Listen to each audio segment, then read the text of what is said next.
بسم اللہ الرحمن الرحیم۔ ہارون رشید عرض کر رہا ہوں۔ ان صاحب نے پوچھا آج کے دور کا خالد بن ولید کون ہے؟ جواب میں لکھا کوئی ماں اب کوئی دوسرا خالد بن ولید نہیں جانے گی۔ واقعہ یہ ہوا تھا کہ علی لارا جانی شہید ہو گئے تو ملال اور رنج کی ایک عالمگیر لہر اٹھی۔ اس پہ ایک مختصر سے ٹویٹ کیا۔ خالد بن ولید تاریخ انسانی کے عظیم ترین سپہ سالار تھے۔ 52 برس کی عمر میں وفات پا گئے، اس کے باوجود فتوحات کا سیلاب نہ تھما۔ ایرانیوں کی ظفر مندی اللہ کو منظور ہے تو لاری جانی کا نعم البدل بھی عطا کرے گا۔ کوئی اور تردماغ، کوئی اور درد مند، کوئی اور شہسوار۔ ایک صاحب نے اس پر وہ سوال پوچھا جس کا ذکر کیا ہے۔ چند منٹ پہلے ہی عزیز دوست مصور آغا ناصر کو ابن ولید کے مزار کی تصویر بھیجی تھی۔ ان سے پوچھا تصویر اگرچہ بہت واضح نہیں، پھر بھی کیا اسے ایک اچھی پینٹنگ میں ڈھالا جا سکتا ہے؟ زندگی میں چند ہی حسرتیں ہیں، ان میں سے ایک یہ ہے کہ کبھی اس سپہ سالار کے مزار پر حاضری نصیب ہو جیسا دنیا نے پھر کبھی نہ دیکھا۔ ان صاحب کے سوال نے کہ آج کے دور کا خالد بن ولید کون ہے، دل و جاں میں ایک حشر سا اٹھا دیا۔ دوسرا خالد بن ولید کہاں سے آئے گا؟ اس لیے نہیں کہ 6 سال کی عمر میں انہوں نے جنگ کی تربیت شروع کر دی تھی، گھڑ سواری، تیر اندازی، نیزہ بازی، شمشیر زنی۔ اس لیے بھی نہیں کہ وہ ایک پیدائشی جینیس تھے، حیران کن تخلیقی ذہن کے مالک۔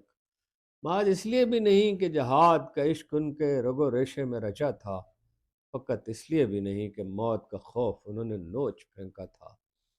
اللہ کے آخری رسول نے، رمز یہ ہے کہ اللہ کے آخری رسول نے انہیں اللہ کی تلوار کہا تھا۔ آپ کی دعائیں سپاہی پہ سایہ فگن تھیں۔ وہ بھی ایسے عاشق رسول تھے کہ سبحان اللہ۔ بلاد شام کا قصہ ہے۔ ابو عبیدہ بن جراح سپہ سالار بنائے جا چکے تھے کہ ایک دن خالد اچانک غائب پائے گئے۔ ڈھونڈیا پڑی، کسی کی کچھ سمجھ میں نہ آیا۔ خالد کے بغیر مارکے کی تشکیل و تیاری ممکن کیسے تھی؟ ابو عبیدہ ان کے بغیر کبھی کوئی بڑا فیصلہ اور بڑا اقدام نہ کرتے۔ ابو عبیدہ وہ ہیں جن کے بارے میں سرکار نے فرمایا تھا ہر امت کا امین ہوتا ہے، اس امت کے امین ابو عبیدہ ہیں۔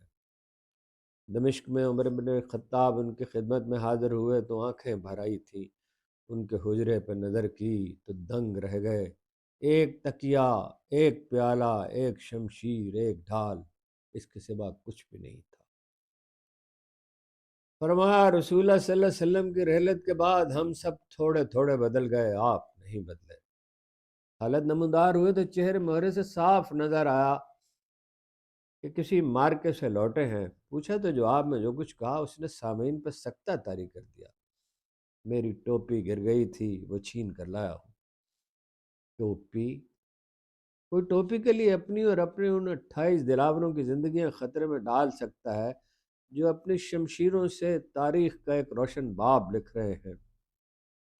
طویل قامت اور چوڑے شانوں والے آدمی نے جو کبھی کسی امتحان میں ہراساں نہ ہوا تھا، جس کی آواز ہمیشہ ہموار رہتی، کچھ تأمل سے کیا، پھر جواب میں یہ کہا اس ٹوپی میں رسول اللہ صلی اللہ علیہ وآلہ وسلم کے منہ مبارک سلے ہیں۔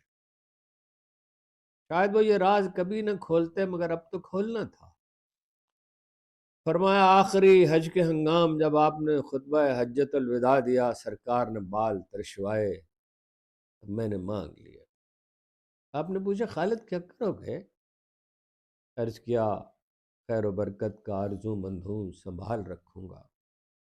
ٹوپی میں سلوا لیے تھے، پوت کے نیچے پہنے رکھتا ہوں۔ ٹوپی گر گئی تو اس خیال نے دل بہت دکھایا کہ آپ کے منہ مبارک انسانی قدموں یا گھوڑوں کے سموں تلے پامال ہوں گے۔ ہندو شاعر ہری چند اختر نے کہا تھا زندہ ہو جاتے ہیں جو مرتے ہیں اس کے نام پر، اللہ اللہ موت کو کس نے مسیحا کر دیا، ایک کرب نے آدمی کا بول بالا کر دیا، اس کو ہم دوش سریا کر دیا۔ معاہدے کے تحت حلب جھک گیا تو پادری نے کہا اچھا ہوا، شکست ہو جاتی تو میں زہر پھانک لیتا۔ خالد کی چمکتی آنکھوں نے پادری کو دیکھا اور کہا موت کا وقت تو مقرر ہے، زہر کھانے سے لازم نہیں کہ آدمی مر جائے، ممکن ہے مالج اسے بچا لیں۔ پھر اس کے ہاتھ سے پڑیا لے کر پھانک لی۔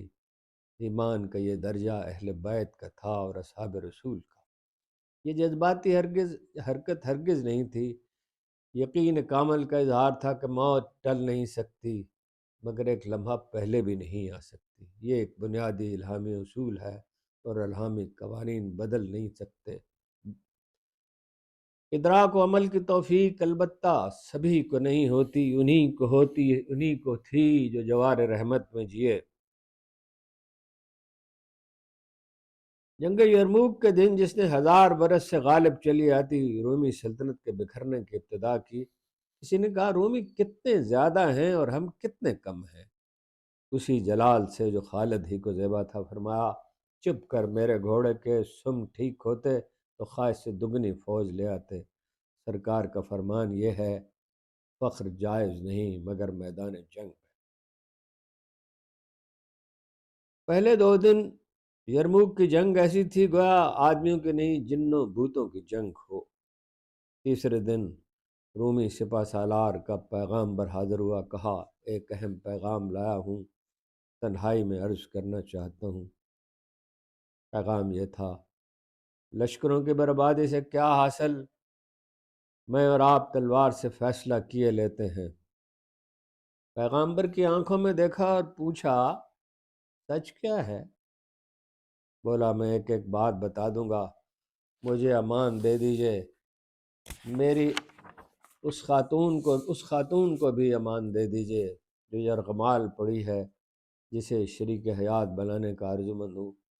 آپ نے وعدہ کر لیا، شرط یہ تھی کہ راز دفن رہے گا۔ اس نے کہا یہ آپ کے قتل کی سازش ہے، جب آپ میدان میں اتریں گے تو پرلی ٹیکرے کے پیچھے سے 29 رومی آپ پر اچانک ٹوٹ پڑیں گے۔ زرار بن الازور کو آپ نے طلب کیا اور پہلے سے ٹیکری کے جوار میں اس طرح چھپا دیا کہ رومی دیکھ نہ پائیں۔ وہ نمودار ہوئے تو مسلمان ان پہ جا پڑے، پھر انہی کے لباس پہنے۔ اس وقت نمودار ہوئے جب خالد اور رومی سالار آمنے سامنے تھے۔ خالد حیران ہوئے کہ ماجرا کیا ہے، رومی کیوں چلے آتے ہیں؟ زرار بن الازور تو یکتا سالار ہیں، وہ واحد سپاہی جو میدان جنگ میں اپنی قمیض تک ہمیشہ اتار پھینکتا ہے۔ قریب پہنچے تو معلوم ہوا زرار ہی تو ہیں اور ان کے ساتھی ہیں۔ رومی سپہ سالار مکرن کداور بہت تھا، بہت جنگ آزمودہ، بہت طرار، تلواریں ٹکراتی رہیں، دیر تک ٹکراتی رہیں۔ اچانک اپنے گھوڑے کی پیٹھ سے چھلانگ لگا کر خالد اس آدمی پر جا پڑے، وہ بھوں چکا رہ گیا، پھر اسے گھسیٹتے ہوئے اپنے لشکر میں لے آئے۔ روم کی 3 گنا سپہ بظاہر تو ڈٹی ہی رہی مگر دل ہار گئی تھی۔ تیسرے دن کی یلغار ایسی تھی کہ ہزاروں قتل ہوئے، ترائیوں اور گھاٹیوں میں جا گرے، بھاگتے اور قتل ہوتے رہے۔ آسمان کے نیچے اب ان کے لیے کہیں پناہ نہ تھی۔ رومی سلطنت کی کمر ٹوٹ گئی۔ غالباً یہی وہ جنگ تھی جسے نمٹا کر 4000 سلامت دلاوروں اور 4000 قدرے زخمی ساتھیوں کے ساتھ اچانک دمشق پر جا پڑے۔ دیکھتے ہی دیکھتے دنیا کے سب سے قدیم شہر نے سر جھکا دیا۔ تاریخ کا ایک اور باب رقم ہوا۔ 100 جنگیں لڑیں، سبھی میں ظفر مند۔ ایک ممتاز جنرل نے کہا تھا کتابیں پڑھتے اور فلسفے ہم چھانٹتے رہتے ہیں، تھک جاتے ہیں، آخر کو کھلتا یہ ہے کہ ان میں سے ہر حربہ اور ہر حکمت خالد بن ولید آزما چکے۔ جس آدمی کے قلب میں عشق رسول کا ایسا چراغ روشن تھا کہ منہ مبارک کی توہین کے تصور نے سونے نہ دیا، اس سے کسی کا کیا موازنہ۔ خالد کی داستان حیات لوگ پڑھتے ہیں لیکن کم ہیں جو ادراک کر پاتے ہیں۔ بیمار ہوئے تو حلب میں پڑے تھے، فقط ایک خادم ہمراہ تھا۔ ایک تیماردار آیا تو انہیں رنجیدہ پایا، اپنے تہمت کو ٹخنوں سے ذرا سرکایا اور کہا، دیکھو کوئی ایسی جگہ ہے جہاں تیر تلوار یا نیزے کا زخم نہ ہو؟ پھر سینے کے بٹن کھولے اور یہی سوال دہرایا، دیکھو تو کوئی ایسی جگہ ہے جہاں تیر تلوار یا نیزے کا زخم نہ ہو؟ سارا بدن زخموں کے نشانات سے پر تھا۔ پھر کہا، عمر بھر زخم کھاتا رہا ہوں، پھر مجھے شہادت کیوں نصیب نہ ہو سکی؟ بزدل کو نیند میں موت آتی ہے، میں ایک اونٹ کی طرح مر رہا ہوں۔ وہ بھی کوئی عجیب آدمی تھا، اس نے کہا، امیر آپ کیسے قتل ہو سکتے تھے؟ رحمت اللہ للعالمین نے آپ کو اللہ کی تلوار کہا تھا۔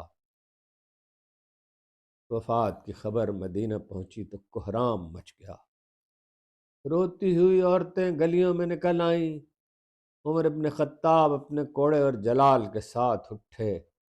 سرکار نے برسر عام گریہ کرنے سے منع کیا تھا، مدینہ میں یہ کیسے ہو گیا؟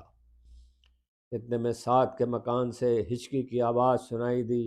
یہ آپ کی صاحبزادی تھی سیدہ حفصہ، جن کی کھڑکی آج بھی روضہ رسول کے سامنے کھلی رہتی ہے، 1400 برس سے کھلی ہے۔ خیر یہ ایک اور خیرہ کن داستان ہے اور ایسی کہ چند جملوں میں سمیٹی نہیں جا سکتی۔ عمر کو خبر ملی تو سکتے میں آ گئے، جہاں کھڑے تھے وہیں کھڑے رہے۔ کہا تو بس یہ کہا، بنو تمیم کی عورتوں کو رو لینے دو، ابا سلیمان جیسوں کو رویا ہی جاتا ہے۔ آپ کا بہت بہت شکریہ۔